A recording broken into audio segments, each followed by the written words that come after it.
جانتے ہیں کہ شراب میں 10 مذموم خصلتیں پائی جاتی ہیں؟ اگر آپ یہ جاننا چاہتے ہیں تو میری یہ ویڈیو آخر تک ضرور دیکھیے۔ ایک بزرگ فرماتے ہیں کہ شراب سے بہت بچو، اس میں 10 مذموم خصلتیں ہیں۔ پہلی یہ کہ شراب پی کر آدمی دیوانے کی طرح ہو جاتا ہے اور بچوں کے لیے ہنسی مذاق کا سامان بنتا ہے، اور عقل مندوں کے نزدیک لائق کے مذمت ہوتا ہے، جیسا کہ ابن ابی نقل کرتے ہیں کہ میں نے ایک متوش آدمی کو بغداد کی بعض گلیوں میں دیکھا کہ پیشاب کر رہا ہے اور اپنے بدن پر ملتا جا رہا ہے، اور ساتھ ساتھ یہ کلمات بھی پڑھتا جا رہا ہے، اے اللہ مجھے توبہ کرنے والوں اور پاکیزگی اختیار کرنے والوں میں سے بنا۔ کہتے ہیں کہ ایک نشہ والے آدمی نے رستے میں کی ایک کتا آیا جو اس کے منہ اور داڑھی کو چاٹنے لگا اور مستی میں کہتا جا رہا تھا، یا سیدی یا سیدی، رومال خراب نہ کرو۔ دوسری یہ کہ مال کو تلف کرتی ہے اور عقل کو غارت کرتی ہے، جیسا کہ حضرت عمر رضی اللہ تعالیٰ عنہ نے دربار نبوت میں عرض کی، یا رسول اللہ صلی اللہ علیہ وآلہ وسلم، ہمیں شراب کے متعلق اپنی رائے عالی سے مطلع فرمائیے کہ یہ مال کو تلف کرنے والی اور عقل کو غارت کرنے والی ہے۔ تیسری یہ کہ اس کا پینا ہمسایوں میں اور احباب میں عداوت پیدا کرتا ہے، جیسا کہ اللہ تعالیٰ کا ارشاد ہے کہ شیطان تو یوں چاہتا ہے کہ شراب اور جوئے کے ذریعے تمہارے آپس میں بغض اور عداوت واقع کر دے۔ چوتھی یہ کہ اس کا پینا ذکر اللہ اور نماز سے روکتا ہے، جیسا کہ ارشاد باری تعالیٰ ہے کہ اور اللہ کی یاد سے اور نماز سے تم کو باز رکھے سو اب بھی باز نہ آؤ گے۔ مراد ہے کہ باز آ جاؤ۔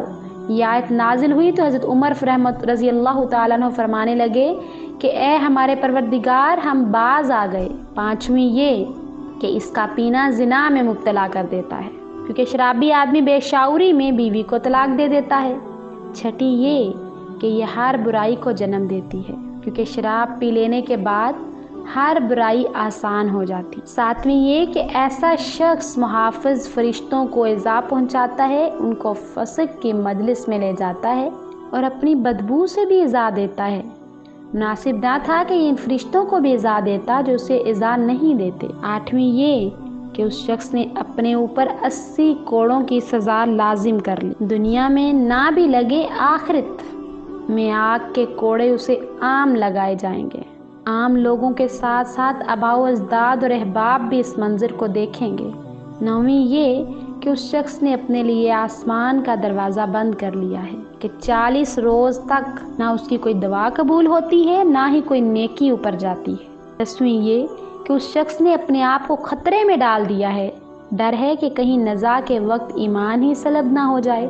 یہ وہ 10 قباحتیں ہیں جو آخرت کی سزا سے پہلے دنیا میں ہی شرابی کو دیکھنی پڑتی ہیں۔ باقی آخرت کی سزاؤں کا کیا شمار، کھولتا ہوا پانی، اوہر کا درخت کھانے پینے کو اور ثواب سے محرومی وغیرہ، سب امور پیش آنے والے ہیں۔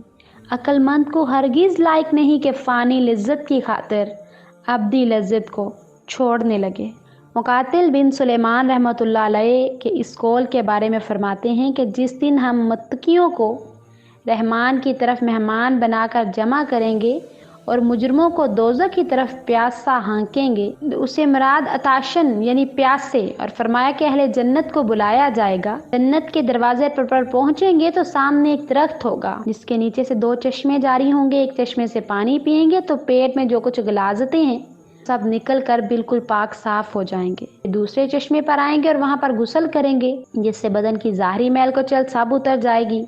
یہی وہ بات ہے کہ ان سے کہا جائے گا تم پر سلام ہو، تم مزے میں رہے ہو، سو اس میں ہمیشہ رہنے کے لیے داخل ہو جاؤ۔ پھر ان کے پاس یاقوت احمر کے بہترین اونٹ لائے جائیں گے، ان کے پاؤں سونے کے ہوں گے جن کے اوپر موتی اور یاقوت جڑے ہوں گے، ان کی نکیلیں موتیوں کی ہوں گی، اور آدمی کو 2 ایسی چادریں پہنائی جائیں گی کہ اگر ایک چادر بھی اہل دنیا پر ظاہر کر دی جائے تو دنیا بھر کو منور کر دے۔ ہر ایک کے ساتھ محافظ فرشتے ہوں گے جو جنت کے ٹھکانوں کی طرف ان کی رہنمائی کریں گے۔ جنت میں داخل ہوں گے تو ان کے سامنے چاندی کا محل ہوگا جس کے کپڑے سونے کے ہوں گے۔ وہاں پہنچیں گے تو بہت سے خادم ان کا استقبال کریں گے جو بکھرے موتیوں کی طرح ہوں گے، لیکن بدقسمتی سے یہ تمام نعمتیں شرابی کو حاصل نہیں ہوں گی۔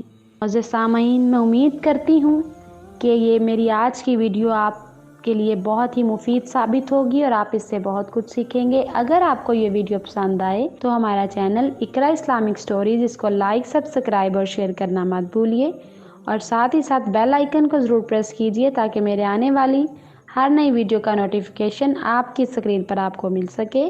مجھے اجازت دیجیے، شکریہ، اللہ حافظ۔